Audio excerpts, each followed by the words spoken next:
readers. I'm Ashley. And I'm Jessica. And this is Series Sisters. One of those, what are they called? Finger symboling things? They're called something. Finger symbols. No, they have a specific name. It's a cool name. I don't remember what it is. So that's my story. How are you? Fine. That's great. How was your week? You sick bitch. Yeah, I'm getting over being sick, so I got a cough. So I'm Due to gonna cough cold. a lot if I laugh. So don't make me laugh. We'll see. And then, I wanted to tell you something. Okay. I don't know if this is true. Okay, well. My daughter tells me this morning that birds are considered dinosaurs. Okay? Yes. Which, that's fine. But now they're being experimented on, created. Birds? Yeah. To bring back some of the traits of dinosaurs. Okay, we already have whatever the fuck's going on right now. We don't need a Jurassic Park situation. She said it's going to take millions of years for evolution to do its thing. Yeah. And I'm like, but still, I don't need chickens running around with cat teeth. No. Cat teeth. Yeah. I was like, how sharp are these teeth? She's like, it's like a mean cat. Okay. No, we don't need that. We don't need it. As Jeff said, dinosaurs had their shot, and nature chose them for extinction. Oh, I love him. I know. He's great. I love you, Jeff. I love you, Jeff. I love you. Yeah, that's weird. So, looking forward to that. Because I'm going to be here. We'll see it. Well, how good are you at riddles? Not good at all. Unless I've heard it before. Then I'm really good. If I remember the answer, you better watch out. Uh-huh. Well, I have a couple here. Oh, tell me. We're gonna Tell me your riddles, you riddle master. riddle me this. Riddle me. Riddle me this. What did you say? Doesn't riddle me. Okay. I'm not a blanket, Okay. yet I cover the ground. A crystal from heaven that doesn't make Snow? a sound. Singular. One snow. One snow? Flake. Oh. I'm sweet and cold with a stick to... That one's easy. With a stick to hold. A treat on a hot day worth more than gold. I'm a leprechaun, apparently. What am I? A popsicle? Yeah. Okay. I couldn't even understand really what you said. But you did. What comes down but never goes up? Your mom? Ah, what? I don't know. I was on board and then I was confused. Does this have anything to do with our book today? Yes. Okay. Not the specific riddle, but a riddle in general. Okay. What comes down but doesn't go up? Mm-hmm.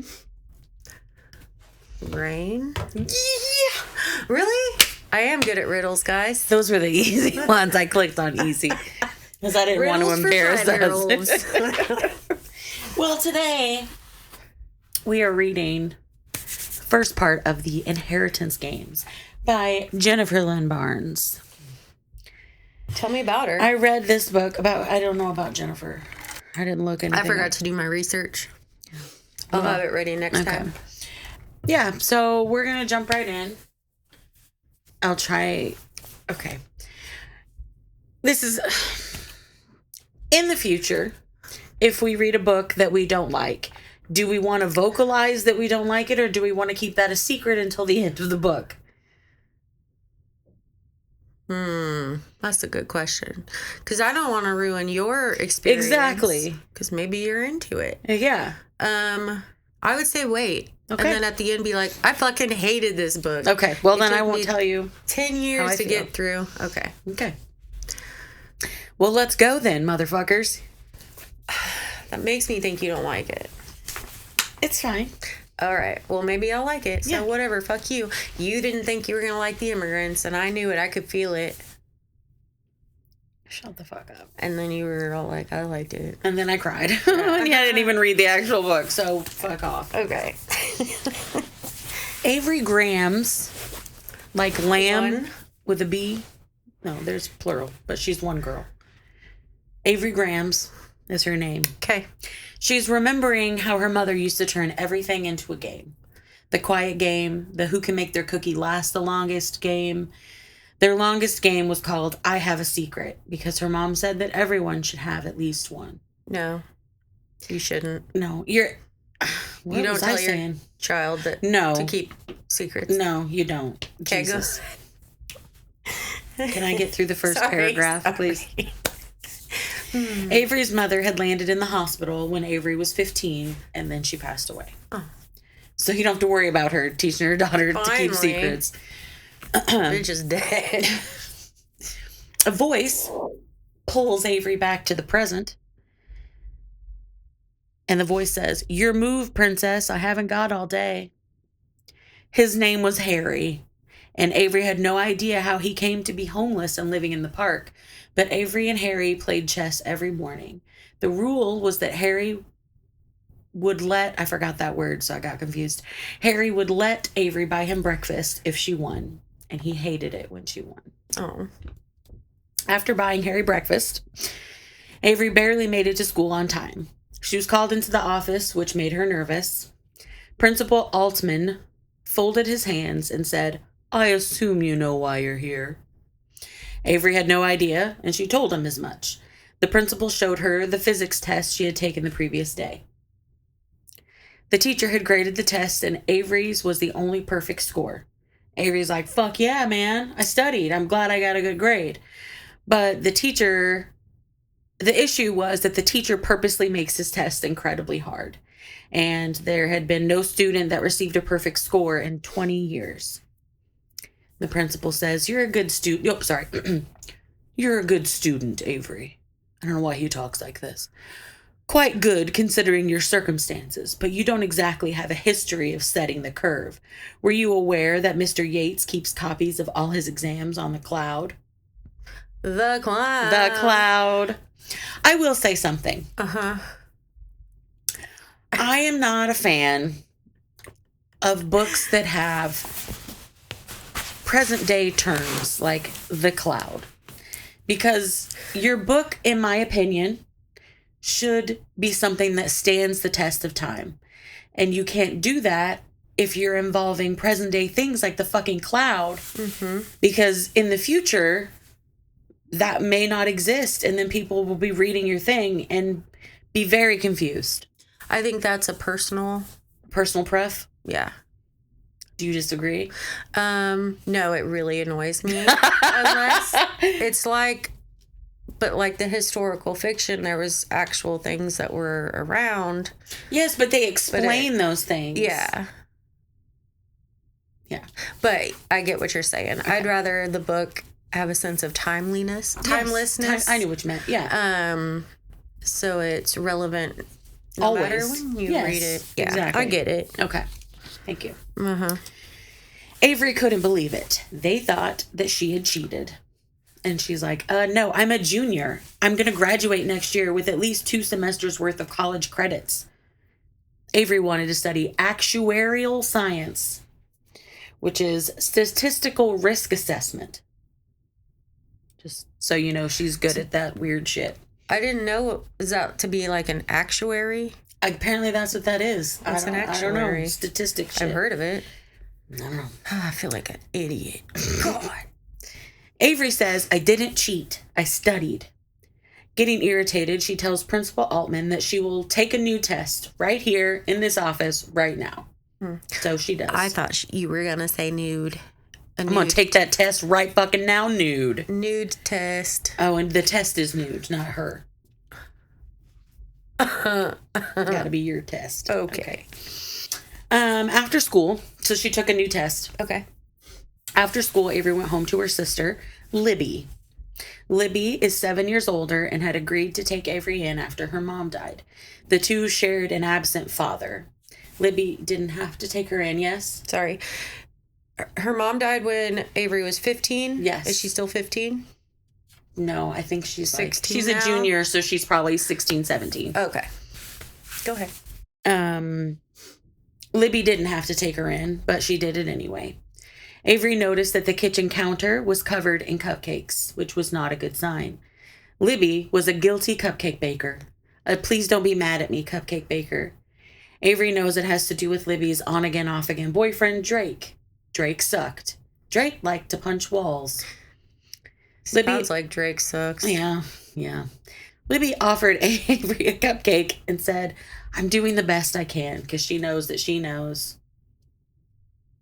why she made the cupcakes. Oh, okay. If you have to bake cupcakes for Drake all the time, that your sister is catching on to why the cupcakes are No, there? that's not why. Okay. It's because she knows that Avery's going to be mad at her, so she's making the cupcakes for Avery. So it's, please don't be mad at me. I made you these cupcakes. Okay. It's not necessarily for Drake? Correct. Because it just has been in the past? No. Why are we mentioning Drake then? Because she got back together with him, and she knew it was going to make Avery mad, so she made the cupcakes. Gotcha. All right. I'm sorry. So Avery that's why doesn't there's like cupcakes. Drake. Yes. Now she gets cupcakes. Uh-huh. Got it. Libby was a people pleaser, and Drake enjoyed putting her in the middle of things with her sister. Avery says, so she's mad. She's like, I'm not going to deal with Drake living in this house. So she says, I'm going to go live in my car. If you need me, that's where I'll be. Sitting in her car, Avery messaged her best and only friend, Max, just short for Maxine. The text read, you know who is back, not Voldemort. Max's parents were very strict and confiscated her phone frequently, so Avery wasn't sure when she'd get a response. She laid the seat back and tried to sleep, but it wasn't working. She opened the glove compartment and pulls out a stack of postcards her mother had left her. They were of the places that they had wanted to travel together. Oh. Avery got a text and saw that Max had written her back. That mother faxer. Hold on. Uh-huh. Avery got a text from Max. Uh-huh. And it said that mother faxer? Yes. Okay. Because Max made sure not to curse in case her parents looked through her phone. So she comes up with different ways of saying things. She asked if Avery was okay, and she said, you know me, I always land on my feet. The next day, while Avery was sitting in English class, she was summoned to the office again. She assumed that he'd probably graded her other test and wanted to discuss it. However, when she got to the office, she knew something was off because Principal Altman was actually excited to see her. Then she saw her sister seated in his office. Avery looked at Libby and was like, is Dad okay? Because that's the only thing she could think of. And a voice that didn't belong to the principal or Libby said, your father is fine. Avery looked up to see a guy not much older than she was. He was wearing a suit. He looked like the kind of person who should have an entourage. He said, as of yesterday, Ricky Grambs is alive, well, and safely passed out in a motel room in Michigan, an hour outside of Detroit. Avery tried not to stare. He's a hottie. Oh, is he? Yeah, he's handsome. I see love. He had light hair, pale eyes, and features shard. No, features just sharp. He's sharting everywhere. It is so hot. Features sharp enough to cut rocks. The boy in the suit asks Principal Altman to give them a minute, and the principal left. Avery asks what he wants with her. What do you want with me? And he says that he only intends to deliver a message. A message that has been very difficult to get to her through normal means. So he's been trying to send these letters to her. This is not Harry Potter. He's been trying to send it through the normal mail. Uh-huh. But Libby admits that she's to blame for it not getting to her sister because she thought it was some scam. Okay. That makes more sense. The boy starts again, and he says, my name is Grayson Hawthorne. I'm here on behalf of McNamara, Ortega, and Jones, a Dallas-based law firm representing my grandfather's estate. My grandfather passed away earlier this month. His name was Tobias Hawthorne. Does that name mean anything to you? Does it mean anything to you? No, I just like the name Tobias. Okay. It's a good one. Tobias Finte. Tobias. Whatever. Yeah. I use my telekinesis to kill you. Finte. Never mind. Okay. Arrested Development. Oh, okay. Avery says no, that name does not mean anything to me. And Grayson continues. My father was a very wealthy man, Miss Grambs, and it appears that along with family and people who have worked with him for years, that you have been named in the will. I don't know what he's left you exactly, but your presence is required at the will's reading. We've been postponing it for weeks.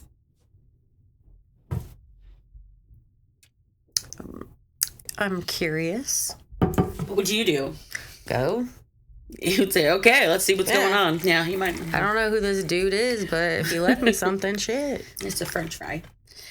Avery, how old is it? I don't know. Avery's like, why would I be in his will? And Grayson says, I have no idea. Grayson tells Avery and Libby that he'd already taken care of the travel arrangements. Then he leaves the room to allow the girls an opportunity to talk everything through. Is Libby involved or just Avery? Just Avery. Okay. But Libby is her guardian. Mm-hmm. Avery and Libby are discussing what he could possibly have left her. Libby says they wouldn't send this guy's grandson to get you if he just left you a few $100s. We must be talking thousands. You could travel, Avery, or put it toward college or buy a better car. Avery thinks about it. If anything else, a trip would get Libby away from Drake, at least temporarily. Avery asks, where exactly is the reading of the will?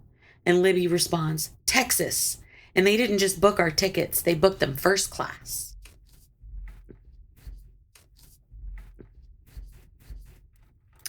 What did I write?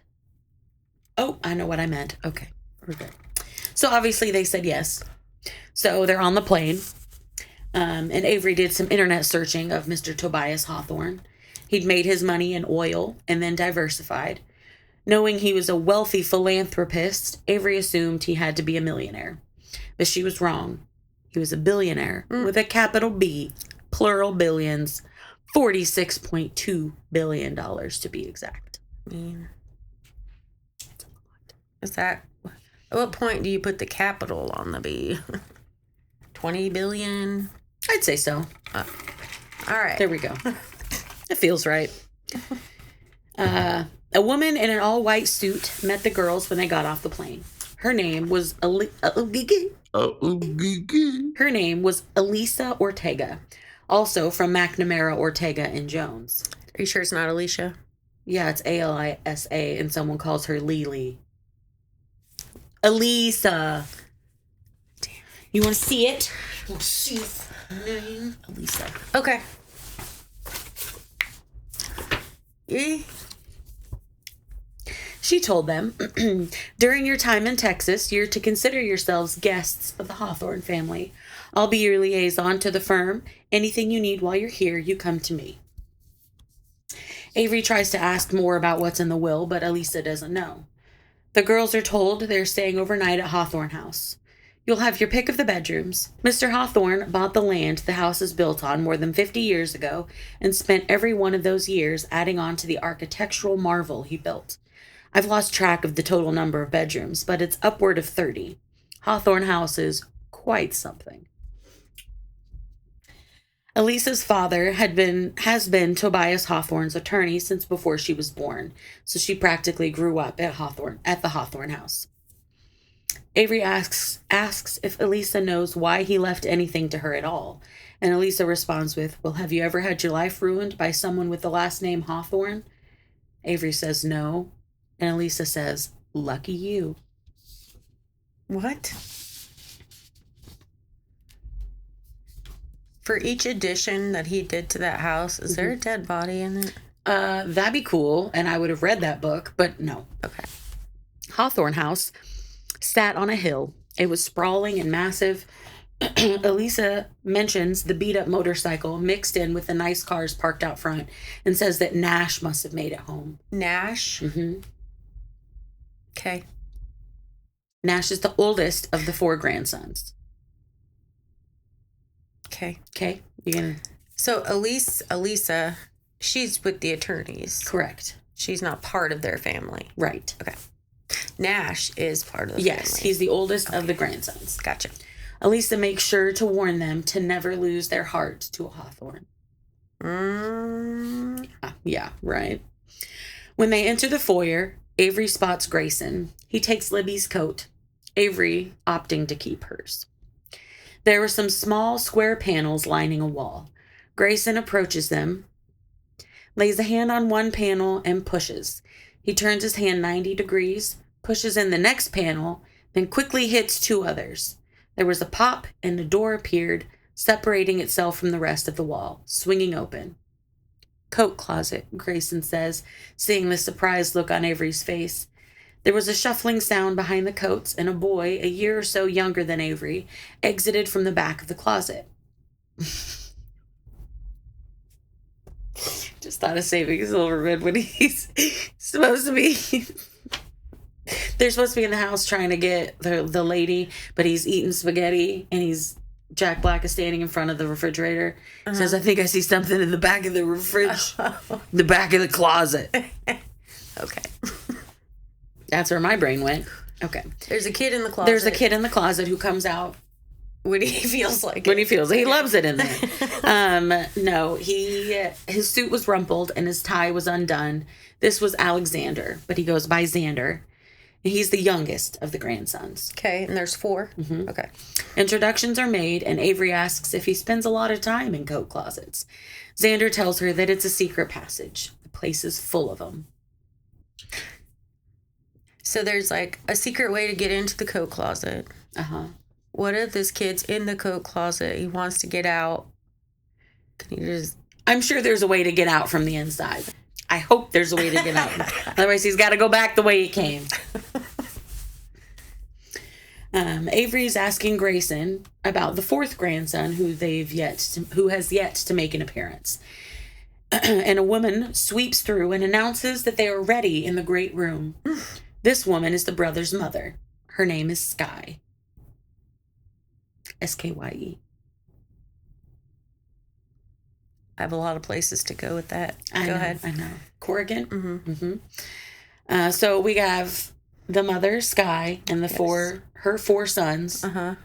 And the mother, Skye, is the daughter of the dead man, Yes, Tobias. the dead man. Yes, correct. Okay. A second woman now inserts herself into the conversation. Lesbian lover, This is partner? no, sister. Oh. Zara. Why did I yell that? I'm so sorry. Sam, sorry. Zara. Zara Hawthorne Calagaris.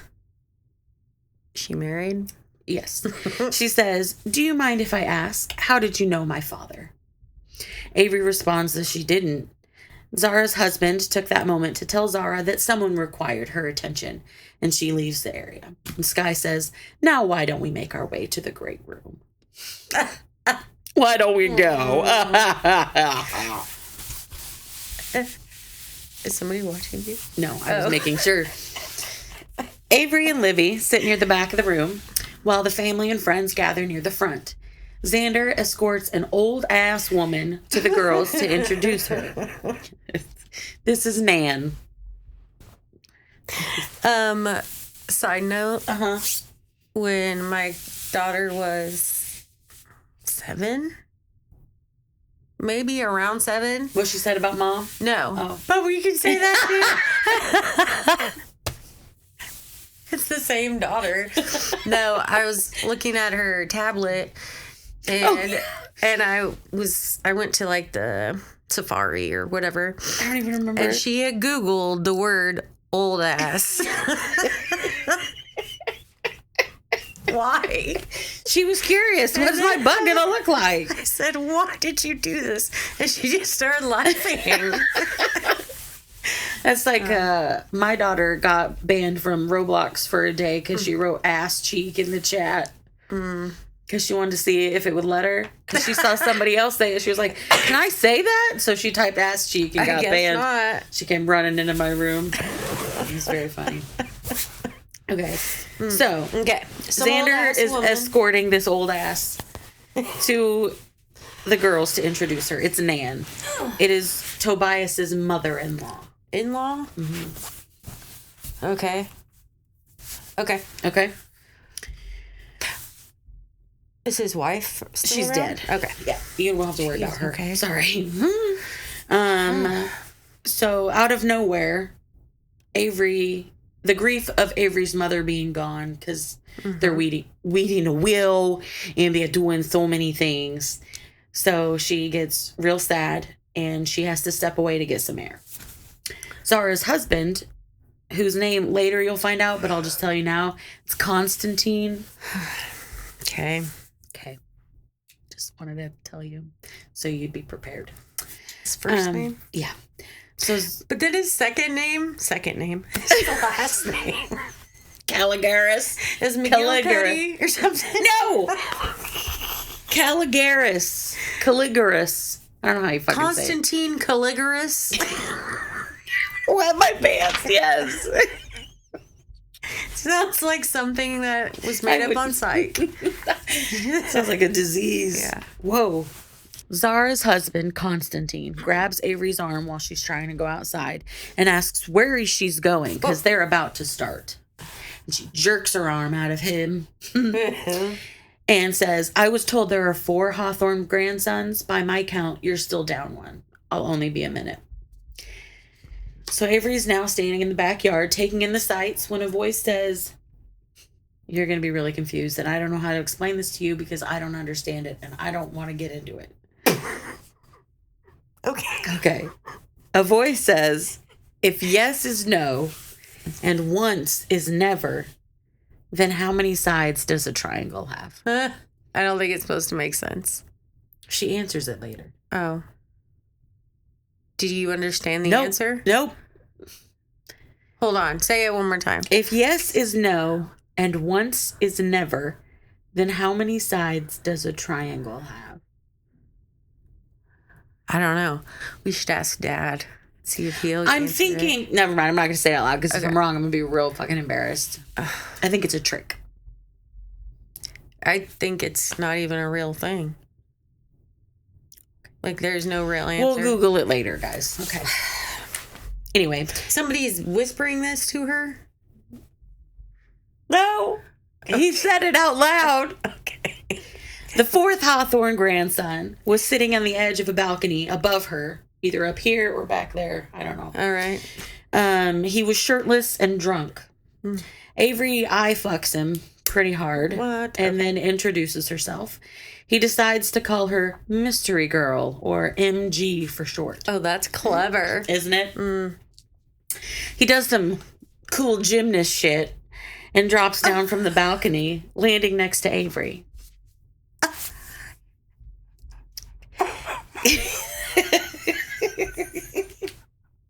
Okay. He tells her she shouldn't be out here. And she says, God damn. neither should you. Because she's supposed to be in there too. And Jameson Hawthorne says, if I do what I should no more often than I say what I shouldn't, then what does that make me? A lunatic. Avery I'm stops done with this staring and conversation. says, drunk. And 2, to Jameson's confused face, she continues, the answer to your first riddle is 2. And Jameson responds, touche, MG. Touche. 2 is the number 2? Uh-huh. What?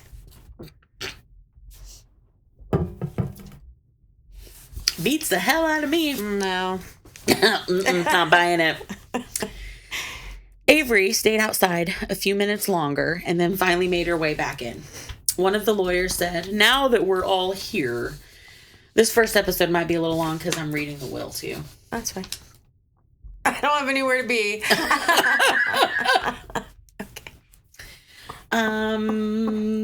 Now that we're all here, let's get started. As the lawyer, Mr. Ortega, Lisa's father, begins to speak, his colleagues pass out letters to each of the people in the room. The letters were private and from Tobias himself. Mr. Ortega continues to speak. I, Tobias Tattersall Hawthorne, being of sound body and mind...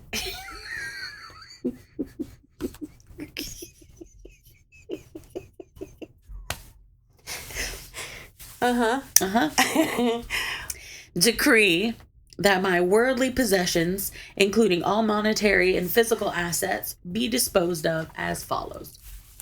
To Andrew and Lottie Laughlin, for years of loyal service, I bequeath a sum of $100,000 apiece with lifelong rent-free tenancy granted in Wayback College. No. You are sentenced to a cottage located on the western border of my Texas estate. Basically, they've already lived there. Oh. So he's saying you can continue to live there. Okay. They don't have to move to some weird place that they didn't understand. Here's money, but go live in that little You have to live in that cottage, you bitch. To John Oren, who they just call Oren, head of my security detail, who has saved my life more times and in more ways than I can count. Except this last one. I couldn't save him, loser. I leave the contents of my toolbox. And that's not it. As well as a sum of $300,000. That's better. That's better. To my mother-in-law, Pearl O'Day, Nan, the old-ass woman. Okay. I leave an annuity of $100,000 a year, plus a trust for medical expenses, as set forth in the appendix. All jewelry belonging to my late wife, Alice O'Day Hawthorne, shall pass to her upon my death and be distributed as she sees fit upon hers. Okay. To my daughters, Zara Hawthorne Callagaris, it's Callagaris, and Sky Hawthorne, I leave the funds necessary to pay off all debts accrued as of the date and time of my death. Additionally, I leave Sky my compass, may she always know the truth, and Zara I leave my wedding ring. May she love as wholly and steadfastly as I loved her mother. To each of my daughters, beyond that already stated, they will have a one-time inheritance of $50,000. At that, Zara's husband was irate. I was going to say, that seems like a little bit less than the other stuff than everyone else. Yeah, Zara blames Sky, saying Dad wasn't the same after their brother Toby died. And Sky corrects her and says, disappeared. Zara accuses Sky of getting into Tobias's head and convincing him to leave everything to Sky's sons. And then Constantine hollers, enough! We'll sort this out later. And to that, Mr. Ortega, lawyer man, says, I'm afraid there's nothing to be sorted. You will find this will is ironclad, with significant disincentives to anyone who might be tempted to challenge it. Now, if I may continue. Okay. To my grandsons, don't laugh at their names. I'm trying not to. Nash Westbrook Hawthorne, Grayson Davenport Hawthorne, their names are important. Jameson Winchester Hawthorne, and Alexander Blackwood Hawthorne. I leave $250,000 apiece, payable on their 25th birthdays until such a time to be managed by Elisa Ortega, trustee. Everyone is confused because they thought Grayson was going to inherit everything. Why? Because he was the favorite. He's the one involved in everything, and but he just split it evenly. Yes. Okay. And it was only however much it is. 250. Yeah, 250. Okay. And he has $42.6 billion. Yeah, what's he doing with all that? Oh, are we gonna find out? Mm-hmm. Okay. Everyone's confused and all begins talking at once. Why did he leave only a small portion to them? The whole family was positive everything would be going to one of them, most likely Grayson. Mr. Ortega raises his voice to finish off the reading. One by one, every person turns to stare at Avery as Mr. Ortega continues. The remainder of my estate, including all properties, monetary assets, and worldly possessions not otherwise specified, I leave to Avery Grambs. Bum. What is this motion? But why? Well, that's the book, bitch.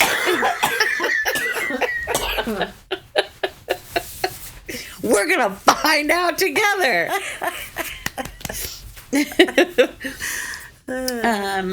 Avery is sure that there must be a mistake. The family is in an uproar, and Zara's yelling, "Who the hell is she?" Nobody. I assure you there is no mistake, Mr. Ortega says, and I assure the rest of you, Tobias Hawthorne's last will and testament is utterly unbreakable. But let me make one thing clear. Per the terms of the will, any heir who challenges Avery's inheritance will forfeit their share of the estate entirely. Jameson mutters something about riddles and traps. Grayson tells Avery that she should leave. However, the house now belongs to her. Mm-hmm. So technically, she's the only one who's allowed to fucking be there. The room was silent. Avery thought for sure that one of them would kill her. Literally kill her. Orrin, Mr. Hawthorne's security man, steps between Avery and the rest of the family, saying that it was Mr. Hawthorne's request that he continue his employment under Avery. So he was her security detail now. Avery couldn't handle it and ran outside. Libby caught up to her and asked if she was all right. And Libby mentions all the things Avery can do now that she has money. And all Avery wants to do is leave. Orrin says that if she's leaving, he was going too. She'd need security now for the rest of her life. Orrin drove the girls to a fancy-ass hotel. Elisa meets them in the lobby and says that she's had a chance to read through the entire will, and they'll go over everything once they get into a room. Avery is concerned that they can't afford rooms at this hotel, and Elisa gently tells her that she owns the hotel. Okay. It took Avery an absurd amount of time to read and reread the will. She was to live at Hawthorne House for 1 year. That was the only string attached. She had to live there for 1 year. She'll have to live with a family who she knew hated her, and she was genuinely worried that someone would have her killed, specifically axe murdered. Orrin says that the risk assessment was low. The boys would never harm a woman, and the women will come for you in the courtroom. If Avery doesn't move into the house in 3 days' time, her portion of the estate goes to charity. Still confused and frustrated, Avery asks Elisa, "Your father wrote the will, right? Did he tell you why?" Elisa says, "I don't think my father knows why. Do you?" Clearly no. Yeah, why did I even ask you? Later that night, Avery's on the phone with Max. Max suggests that maybe this was a switched at birth situation. Maybe Avery's father wasn't her real father. Max is appalled that Avery hasn't opened the letter that Tobias gave her yet. Remember, he handed out the letters. As they hang up the call, Max is like one of open the letter. First things Yeah. you do. Okay. But before she had a chance to open it, Orrin tells her that Grayson is there to speak with her. Orrin didn't see him as a threat, so she let him in. And Grayson is pissed. He enters looking a little more unkempt than usual. Before Avery could get a word out, he says, "I don't know how you did this. I don't know what kind of hold you had over my grandfather or what kind of con you're running here. I haven't a clue how you pulled this off, but I will find out. I see you now. I know what you are and what you're capable of, and there is nothing I wouldn't do to protect my family. Whatever game you're playing here, no matter how long this con, I will find the truth, and God help you when I do." Okay, buddy. Orrin stepped a little closer to Avery, but she didn't need his help. She pushed Grayson out the door and slammed it shut. In her room, she finally opens the letter. It read, "Dearest Avery, I'm sorry. TTH." That's it? That's it. Is he trying to teach his family a lesson? Like, hey, quit being such greedy bitches? Yes and no. Okay. And he's just using this poor girl as a... I mean, kind of, but not. Like, there's more behind it. The next morning, Avery found Orrin and Elisa in the hotel suite's kitchen talking quietly. Orrin tells Avery that there were a few security protocols he'd like to go over with her. Oh my God, how long have we been in here? Mm-hmm. I feel like it's been days. I am taking a while because there's quite a bit. Okay, we're good. I'll hurry up, or you get a long one. Listen to it all.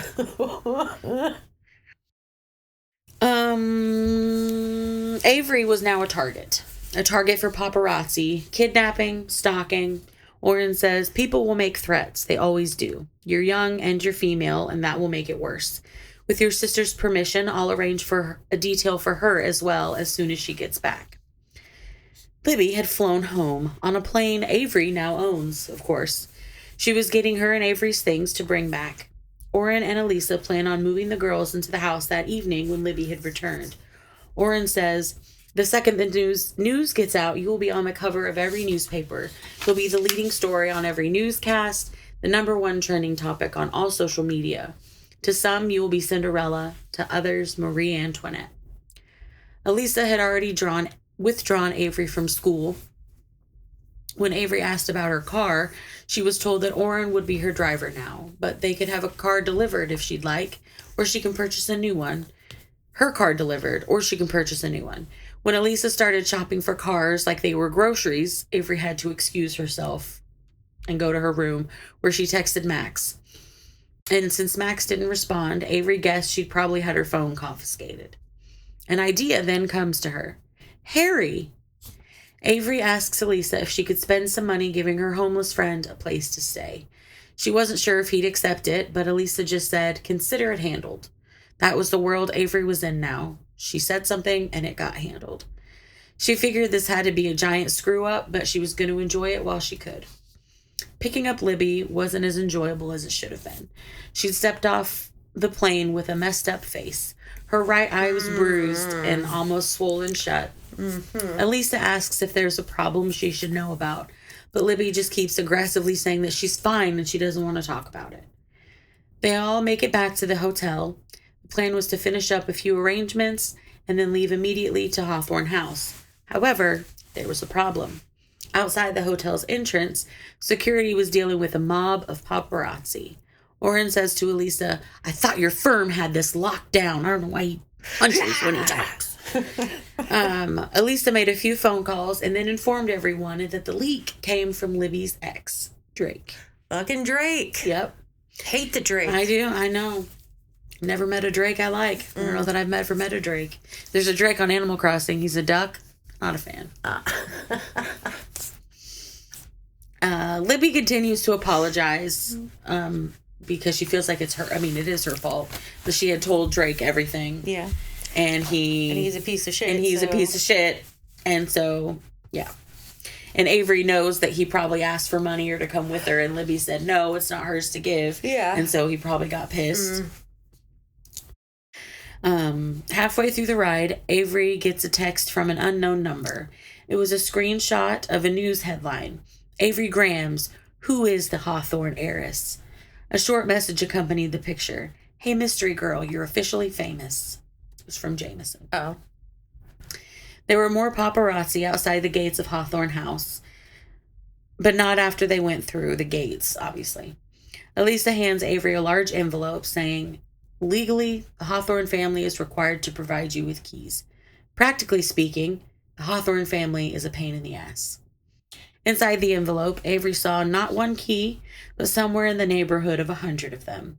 They were oversized and ornately made. They all looked like antiques, and each was distinct. Different designs, different metals, different lengths. Jameson's voice comes through the intercom. You'll figure it out. I have faith in you, MG. Avery flips through the keys, inspecting the designs on the handles. An apple, a snake, a pattern of swirls. There were keys with numbers, keys with shapes. Instead of guessing, Avery turned her attention to the door itself.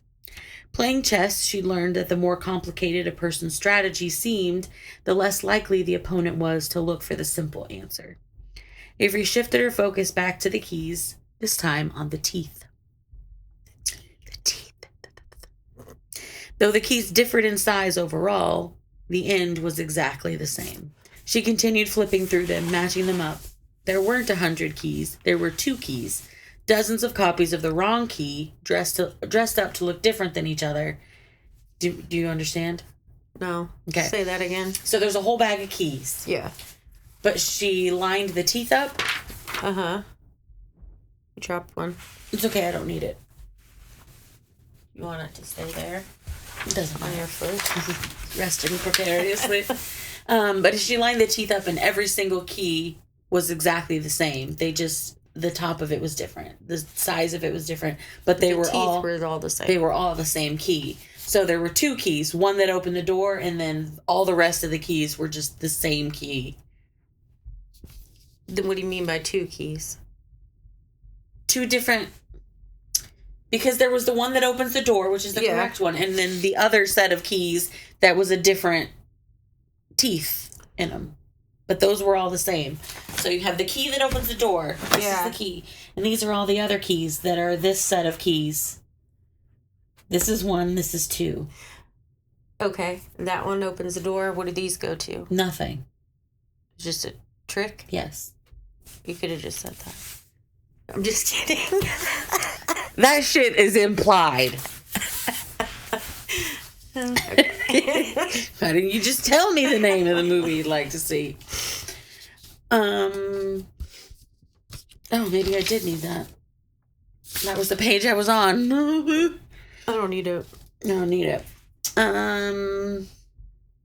At last she found the right key and unlocked the door. Libby asked how she knew which key to use, and Jameson spoke from the intercom. Sometimes things that appear very different on the surface are actually exactly the same at their core. Thanks, Jameson. Thanks. It's deep. The house was so grand. Is he just like watching her? Well, he gave Elisa the bag of keys to see the bag of dicks to see if she could find the right dick to unlock the door. Because he wanted to see what she'd do with the dicks. Okay. Elisa tells Avery about the theater, the music room, the conservatory, the solarium, formal dining, the kitchen, the chef's kitchen. Avery is so excited and says, "There's a chef?" And a voice says, "There are sushi, Italian, Taiwanese, vegetarian, and pastry chefs on retainer." Avery saw an older couple who she had noticed at the will reading, the Laughlins. Mrs. Laughlin says, "Mr. Hawthorne was a very private man. He made do with my cooking most days because he didn't like having any more outsiders poking around the house than necessary." Avery's head is spinning as they keep telling her more and more about the house. Nash arrives, and Elisa stiffens and excuses herself from the room. Noticing that Elisa didn't say one word to Nash, Avery puts together that they must have some history.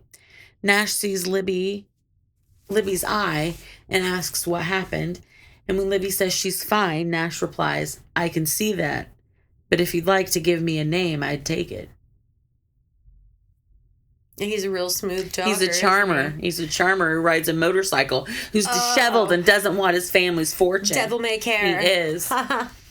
Orrin interrupts to introduce Libby to a man named Hector, who would be the head of her security detail. That left Avery alone with Nash, the latter of which watched Libby leave the room with a little too much interest. Avery tells him to leave her alone, and Nash says, "You're protective, and you seem like you fight dirty, and if there's one thing I respect, it's those particular traits in combination."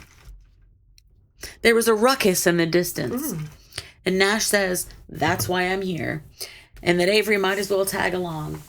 They came to a beautiful library. Jameson was standing on one side, Grayson on the other. All three brothers stared at each other, and Nash asks whose ass he needs to... Sorry, I ran out of breath. Whose ass he needs to kick first.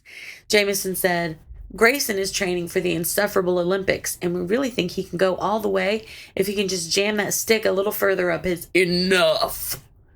Nash interrupted. At that moment, Xander comes in and asks what he's missed. He's disappointed that they were brawling without him. He tackles Nash, and they begin wrestling. Avery sees them and says that she should go. This is clearly a brother situation. And Grayson rudely says that she shouldn't be there at all. What is with this dick? Yeah. She didn't ask for this. I know. Jameson announces that Avery solved the keys faster than any of us. Grayson is pissed about it, that he gave her the keys, and asks Jameson why he did it. Apparently it was a family tradition. Oh. Jameson says he was curious how well she'd do. "I told you she was special," he says to Grayson. Grayson responds, "And I told you to stay away from her." Jameson just smirks and says to Avery, "Welcome to Hawthorne House, mystery girl." Okay. Avery tells him, "Do you know this book has a lot of the information is given through the dialogue. So there's a lot of dialogue." Avery tells him to quit calling her that. He says he's willing to call her Eris instead. Then he asks Grayson if he had a nickname for their new landlord. Grayson lowers his voice and tells Jameson that he's trying to protect him. Jameson replies, I think we both know that the only person you've ever protected was yourself. Grayson went still, and Nash told Xander to show Avery to her wing. Xander tells her that they'll stop for scones on the way. The first scone is what I like to call the practice scone. What? That's what he said. I didn't say that. I was just acting. There's stop for scones Yeah, they got scones in there. in the house? Yeah. On the way to the other part of the house? Yeah. On the way, we might as well stop and grab some fucking scones. What? Wouldn't you? If you knew there were delicious Triscuit crackers in the car? You'd want some. Okay, go ahead. What is a scone? An ice cream It's a pastry. scone?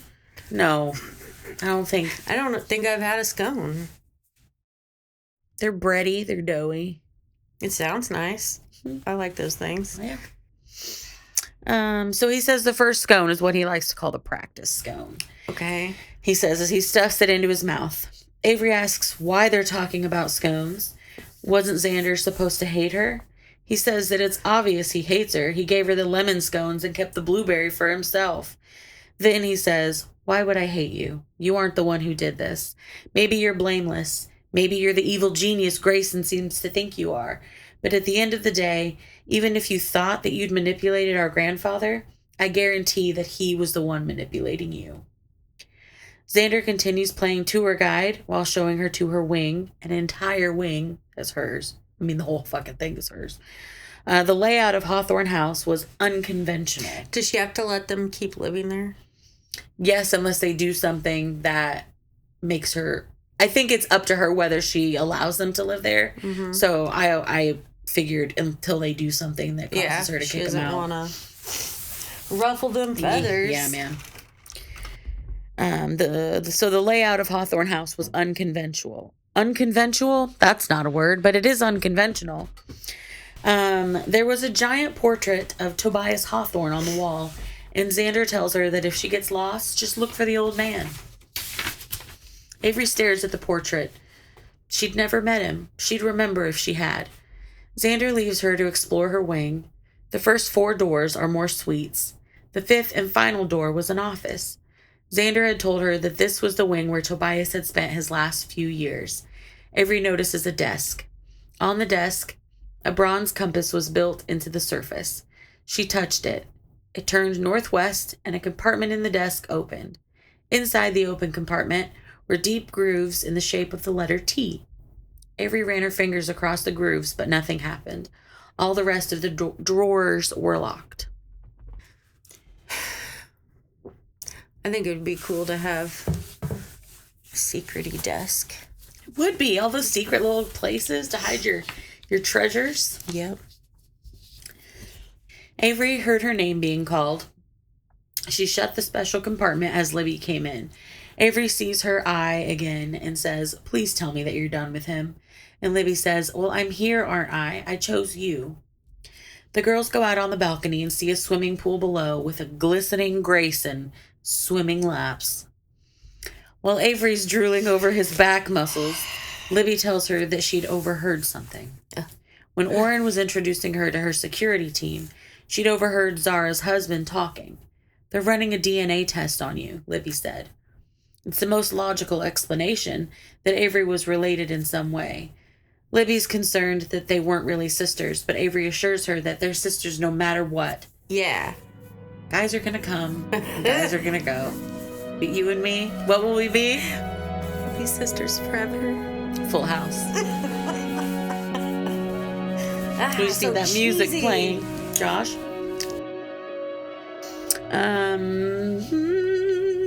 Later, after a long shower, Avery's sitting on her bed when she hears someone say, pull the candlestick. She looks around the room, trying to figure out where the fuck the voice came from. A euphemism. No, surprisingly, not this time. She hears it again. Pull the candlestick on the fireplace, heiress, unless you want me stuck back here. She says, pretty sure this qualifies as stalking. She finds the candlestick and pulls it down. The candelabra rotated, and there was a click, and the back of the fireplace separated from the floor just by an inch. Fingertips pushed the fireplace the rest of the way open, and Jameson came in, saying, secret passage. The house is full of them. Jameson takes a minute to flirt with Avery before telling her that he believes she is his grandfather's last game. He goes on to say, why do you think this house has so many secret passages? Why are there so many keys that don't work in any of the locks? Every desk my grandfather ever bought has secret compartments. There's an organ in the theater, and if you play a specific sequence of notes, it unlocks a hidden door. Every Saturday morning from the time I was a kid until the night my grandfather died, he sat my brothers and me down and gave us a riddle, a puzzle, an impossible challenge, something to solve. And then he died, and there was you. Avery does not agree that she is a game, and she gets angry when Jameson tries to brush her hair from her face. He got real close while he was talking animatedly, and then he brushed it. And she's like, get out of here. She tells him to leave, using the regular door this time. Jameson tells her that she's special, and all he wants is to figure out why. Why her? Doesn't she want to understand too? Before he leaves the room, he sets his envelope, and says, read it, and then tell me this isn't a game to be won. He left you the fortune, Avery, and all he left us was you. After Jameson goes, she reads his letter. It was longer than hers, but not by a lot. It read, better the devil you know than the one you don't. Or is it? Power corrupts. Absolute power corrupts absolutely. All that glitters is not gold. Nothing is certain but death and taxes. There but for the grace of God go I. Don't judge. Tobias Tattersall Hawthorne. Do you remember that episode of Aqua Teen Hunger Force? I'm going to need you to be more specific. And it was those, like, cubes that fell. Yes. Like alien cubes. Yes. And all it said was, like, bumper stickers. Yes. That's what that reminded me of. The other one was, like, when they flip it off, it says they can't. Those are different aliens, but yeah. Oh. Are they? Yeah. This is just, like, a literal cube that fell into the front yard. And it just in their front yard. I need to watch that. It's got to be streaming on something. Anyway, so that happens. Avery read the word so many times that by the next morning she had it memorized. The more she thought about it, the more she found herself agreeing with Jameson. Elisa brought Avery some breakfast since she hadn't come down herself. A woman Avery didn't recognize carried the tray in, set it on the nightstand, and left without a word. Elisa says that the girl was a new hire, one of Nash's girls. Basically, Nash likes to take in the strays, and then Mr. Hawthorne would find them a job to do. So, like, he likes to take care of people and be the hero. So he finds people who are down on their luck or whatever. Okay. He's not just banging chicks. No. It's just that's just a perk. The banging's a perk. Okay. This opens the way, since she brought up Nash, for Avery to ask Elisa about her and Nash's history. Elisa and Nash were engaged, but it's over now. And if Avery wanted to find a new liaison...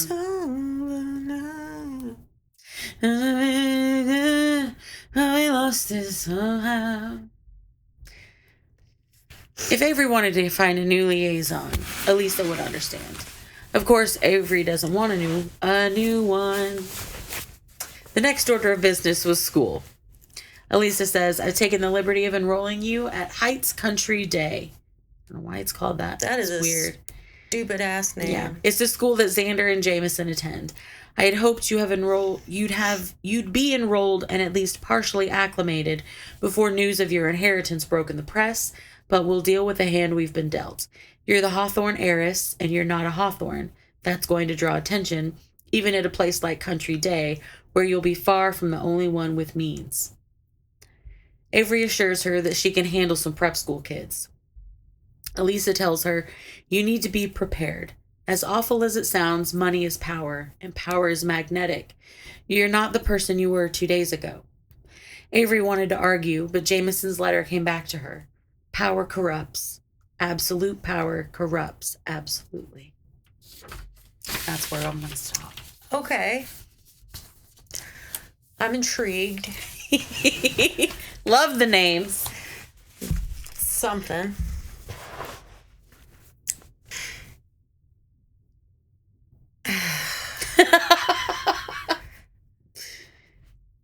I want to know what's going on. Okay. And it better be good. Okay. Fair enough. The answer It'll be something, won't it? Better make me happy. I don't think it'll make you mad. Okay. Okay. I'm